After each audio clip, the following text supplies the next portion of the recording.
오늘 마가복음 8장 27절부터 끝절까지 말씀을 통하여서 십자가를 지고라는 제목으로 강해 이어가도록 하겠습니다. 마가복음 7장에서 유대 장로들의 전통을 외식이요 사람의 교훈으로 가르친 예수님께서는 죄에 빠져있는 그들을 깨끗하게 하시겠노라 라고 말씀하셨습니다. 이어지는 8장에서는 보지 못하고 듣지 못하는 자, 말 더듬는 자를 고치심으로 깨끗하게 하실 그리스도의 사역을 우리에게 보이시고 알리셨습니다. 이제 본문에서 이 예수님의 깨끗하게 하실 사역의 실체가 무엇인지에 대하여 비로소 말씀을 하십니다. 본문은 우리가 너무나 잘 알고 있는 한 이야기가 등장합니다. 가이사랴 빌립보라는 곳에서 예수님께서 제자들을 향하여 질문을 하심으로 이 이야기는 시작되고 있습니다. 27절입니다. 예수와 제자들이 빌립보 가이사랴 여러 마을로 나가실 때 길에서 제자들에게 물어 이르시되 사람들이 나를 누구라 하느냐. 이 질문에 제자들이 사람들이 이야기하는 예수에 대하여 말씀을 올립니다. 선지자 중에 하나라고. 예수께서 다시 묻죠. 너희는 나를 누구라 하느냐. 이에 베드로가 대답하는데 우리가 너무나 잘 아는 답이 나옵니다. 주는 그리스도이십니다. 동일한 사건을 다루고 있는 마태복음 16장에 비하면 예수님과 베드로의 오고 가는 대화가 비교적 간략하게 소개되고 있습니다. 네, 이 역시 우리가 우연이 아니다라는 것을 염두에 두어야 되는데 마태복음 16장, 이것은 지난 강해를 참고해 보시면 좀 좋을 것 같습니다. 마태복음 강해 43번째 강해입니다. 자, 마태복음에서는 예수님께서 하나님으로부터 왔고 하나님께서 말씀하신 그 사역을 하신다. 이것을 우리에게 소개하기 위하여 초점이 맞춰져 있습니다. 이야기의 전개나 흐름이나 구성이 여기에 다 맞춰져 있습니다.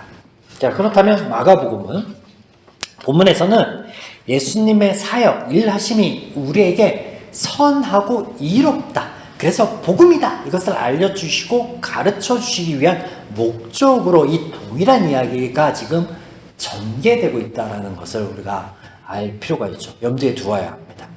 포인트는 이것을 가지고 본문을 보면 좋을 것 같습니다. 예수가 하나님으로부터 보냄을 받아 하나님의 일을 하신다라고 성령을 통해 베드로가 고백을 합니다. 이 기록이 마태복음에 등장하는 거고요.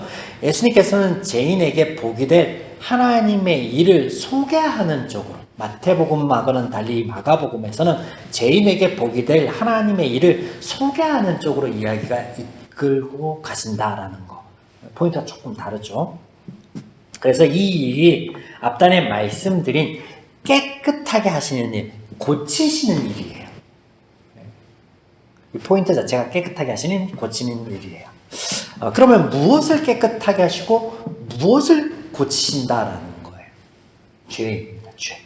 우리가 이미 알고 있죠. 십자가, 왜 십자가여야 되고 왜 십자가를 지셨는지 우리가 아니까 이것이 의미하는 게 뭔지 이미 우리는 그 답을 알고 있습니다. 이제 본문 가운데 그러면 하나님께서 깨끗하게 하실 이 죄에 대하여 한번 살펴보겠습니다. 32절. 드러내놓고 이 말씀하시니 베드로가 예수를 붙들고 항변하매. 여기 항변이라는 단어는요, 비난하다, 책망하다, 훈계하다, 금하다, 따지다라는 의미입니다. 그래서 죄는 하나님의 일을, 예수님의 일을 지금 반대하는 것 같이 하나님의 일을 반대하는 거예요. 그래서 죄는 하나님의 마음과 기준과 가치관과 다른 모든 것이 죄이다. 제가 지속적으로 말씀드리는 것이죠. 다니엘서 7장에 보면 인자 같은 이가 등장하여 저가 천사들과 더불어서 세상을 바로잡을 것에 대하여 예언의 말씀하고 있습니다. 또 이사야서 43장, 44장, 53장 등에서 고난받을 메시아에 대한 예언의 말씀 또한 하고 계십니다. 그러나 하나님의 마음과 기준과 같을 수 없는 죄인, 그 대표적으로 등장하는 지금 베드로는 이 두 메시지가 같음을 이해할 수 있다 없다? 없습니다. 없어요. 그래서 유대인이 생각하는 메시아 사상이란 그저 다윗 왕국의 회복입니다. 그 영광스러운 때로, 그 존귀한 때로 영광과 존귀를 덧입는 것을 바라는 쪽으로, 이에 예수님께서는 사람이 생명을 얻는 것이 세상을 얻는 것보다 중하다, 십자가의 능력을 덧입는 것이 존귀와 영광을 덧입는 것보다 낫다라는 의미 등을 말씀하시는데, 우리가 세부적으로 살펴보겠습니다. 자, 예수님께서 고난받을 것과 죽으실 것에 대한 말씀을 하시니 격하게 반항하는 거예요. 내 기준과 내 생각과는 다르다라는 거예요. 예수님을 향해 힐문하고, 그들이 선생이라고 여기는, 혹은 선지자라고 여기는 예수님을 향하여 지적을 한다라는 거예요. 아무리 선생님이 틀려도 아닌 거를 그렇게 한다라는 거예요. 죄를 짓는 데는 엄청난 용기가 발휘가 되죠. 죄인들에게는. 또한 그런 반응에는요, 그런 반응에 정확히 반대하는 것에는요, 무엇이 있냐면 십자가가 있습니다. 십자가의 삶. 세상은 왜 구원에 이르는 길이 십자가밖에 없는가라는 질문은요, 기본적으로 이런 거예요. 십자가를 반대하는 거예요. 다른 길도 있지 않느냐라는 거예요. 베드로와 같다라는 거예요. 보세요. 로마의 십자가는 죄인들을 향한 형벌이었습니다. 그래서 이 죄인들을 향한 형벌을 통하여서 세상의 정의와 진리를 지키겠노라라고 하는 거예요. 하지만 죄 없는 이를, 죄 없음을 알매도 불구하고 정치와 종교적인 편협함으로 예수를 죽임으로 불의와 권력과 압제를 추구하는 삐뚤어진 죄의 진면목을 드러나게 하십니다. 너희가 진리를 추구한다고, 너희가 정의를 지킨다고 너희에겐 그럴 힘이 없어. 너희는 오직 자신들의 안위만을 위하여 그것을 도구로서 이용할 뿐이야 라고. 또한 대속의 죽음을 통하여서 생명을 주시는 일, 살리는 것이 무엇인지 우리로 알게 하십니다.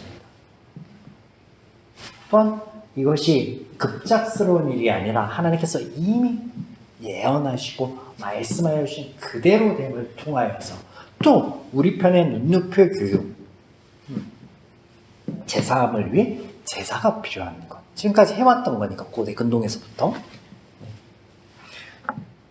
이렇게 설명드린 내용을 함축적으로 본문에 드러내고 있습니다. 확인해 보겠습니다. 자, 33절. 사탄아 내 뒤로 물러가라. 내 하나님의 일을 생각하지 아니하고 도리어 사람의 일을 생각하는도다. 33절에 이렇게 말씀하시죠. 죄인이 하나님의 선하고 좋은 일이 무엇인지 알 수 없으며 쫓을 수도 없습니다. 하나님이신 예수님께서 아십니다. 지속적으로 이런 대목에 대해서 제가 짚고 있죠. 그 당연한 것을 여느 때처럼 말씀하시는데 베드로를 꾸짖는 게 아니에요. 죄에 대해서 말씀하시는 거예요. 죄는 하나님을 바라보지 못하고 믿지 못하며 하나님의 일을 생각지 못하고 하나님의 일을 하지도 못하고 주장하지도 못하는 거예요. 베드로여서가 아니라 그런 거죠. 34절. 자기를 부인하고 자기 십자가를 지고 나를 따를 것이라. 여기서 십자가를 진다라는 게 어떤 의미인가? 어떤 면에서 유익하며 선한 것인가? 이것을 먼저 볼 필요가 있겠죠. 35절 이하의 말씀을 보시면 무엇이 더 중요한가에 대해서 포인트가 되어서 말씀이 이어지고 있습니다. 돈과 명예, 지위, 그런 것보다 더 중요한 게 뭐라고?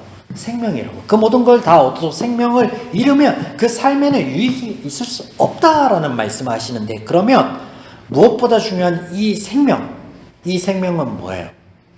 예수님께서 우리를 대신하여 십자가 지심으로 우리에게 선물로 주셨다라는 거예요. 너희가 무엇보다도 중요하고 추구해야 될 그것은 은혜로 우리에게 주어진다라고 말씀하고 있어요. 그래서 복음이죠.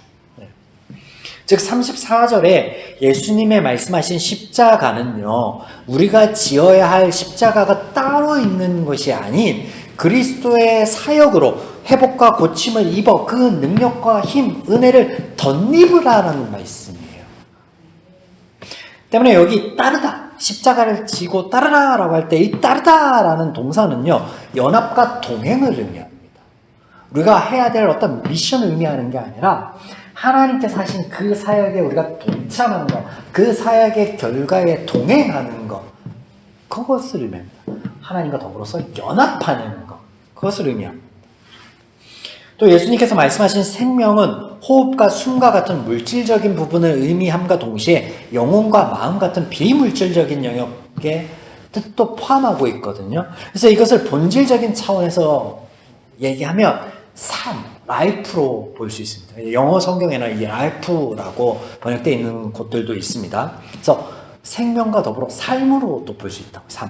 우리의 그 살아가는 모든 영역, 모든 시간들, 모든 순간들 다 이것을 반영하면 예수님의 말씀은 당신께서 죽으심으로 우리에게 생명을 주시고 또 우리 죄 문제를 해결하심으로 우리 삶이 달라질 것에 대해서 말씀하시는 거예요. 이 모든 것을 이해하셨다면 35절의 말씀이 예수께서 하실 사역을 죄인에게 위임하는 것이 아님을 알 수 있습니다. 앞서 설명드린 거와 똑같죠. 그래서 구원을 위하여 예수님과 복음을 위하여 목숨을 잃으라 라는 그런 말씀이 아니다라는 거죠. 언어의 의미를 풀어서 다시 제가 읽어드립니다.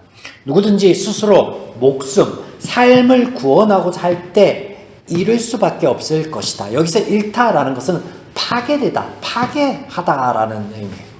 스스로 구하려고 할 때 파괴될 수밖에 없지만 하지만 예수님과 복음으로 인하여 자신의 목숨, 삶을 잃는다면 구원을 얻을 것이다. 그 말은 뭐냐면 예수님의 복음 사역으로 인하여서 너희는 구원에 이르게 될 것이다 라는 말씀이시죠.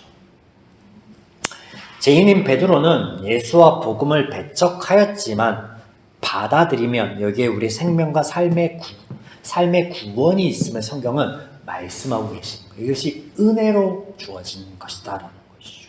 그래서 38절 말씀도 예수님 말씀도 이런 예수님의 어떤 사역, 복음에 대한 연장선입니다. 38절 누구든지 이 음란하고 죄 많은 세대에 나와 내 말을 부끄럽게 하면 인자도 아버지의 영광으로 거룩한 천사들과 함께 올 때 그 사람을 부끄러워하리라. 여기 부끄러워하다라는 단어가 앞뒤로 2번 사용되었죠. 네, 첫 단어는 과거형입니다. 이미 일어난 일이에요. 그리고 두 번째 단어는 미래형, 일어나지 않은 일이에요. 자, 우리가 아직 죄인 되었을 때 예수님도 하나님의 말씀, 복음도 받아들이지 못한 것 당연합니다. 받아들이지 못했다라고 선포하신 거예요. 이제는 받아들일 사람들로 아직 하나님 앞에 서지는 않았지만 미래에 부끄러워할 자가 있다 없다? 없는 거예요. 이루어지지 않은 미래형으로 말씀하셨지만 그럴 자는 없는 거예요. 예수 안에 있는 우리에게, 예수 안에 구원받은 우리에게. 사랑하는 여러분, 오늘 이 마가복음에 예수님께서 하시는 일, 하나님께서 하시고 계획하시고 하는 모든 일들이 우리에게 선하고 복되고 아름답다라고 말씀하여 주시고 이것에 대해서 소개하고 있는 이 마가복음에서 7장에서는 사람들이 계획하고 사람들이 애쓰는 그 모든 것들이 어리석고 그 모든 것들이 죄로 인한 것이니 고침을 받아야 너희가 생명을 얻고 삶을 얻을 수 있어. 그리고 그것을 고쳐줄게 라는 의미에서 귀먹은 자, 눈 보이지 않는 자, 말 듣는 자를 고치시고 또 비로소 그 고치시는 사역의 실체로서의 십자가로 오늘 말씀하심으로 이 이야기들을 이끌어 가시는데 오늘 우리가 하나님의 말씀을 들려주시는 대로 받아들이고 그 안에 우리 바른 믿음을 세우지 않는다면 죄인인 베드로처럼 자신의 계획을 가지고 자신의 기준을 세워서 고집한다면 우리에게 하나님은 언제나 수단으로 전락할 수밖에 없습니다. 여러분은 교회에 나오는 이유가 뭡니까? 하나님께 기도하는 이유가 뭡니까? 우리의 연약함 때문에 하나님께 충분히 구할 수 있습니다. 그런데 오늘 성경은 뭐라고 얘기하냐면 나의 계획, 나의 기준이 아니라 너에게 말하여 주고 너에게 약속하여 주는 그것을 보고 그것을 받아들일 준비가 되었느냐 묻고 있는 거예요. 자신의 목적과 수단으로서 말씀과 하나님을 이용하는 것이 아닌 오늘 나에게 말씀하여 주시는 것을 듣고 받아들일 수 있는 지혜와 용기가 저와 여러분에게 있기를 주님의 이름으로 축원드립니다. 그래서 삶 속에서 복음을 복음으로써 누릴 수 있는 우리의 남은 한 주의 발걸음이기를 또한 주님의 이름으로 축원드립니다. 아멘.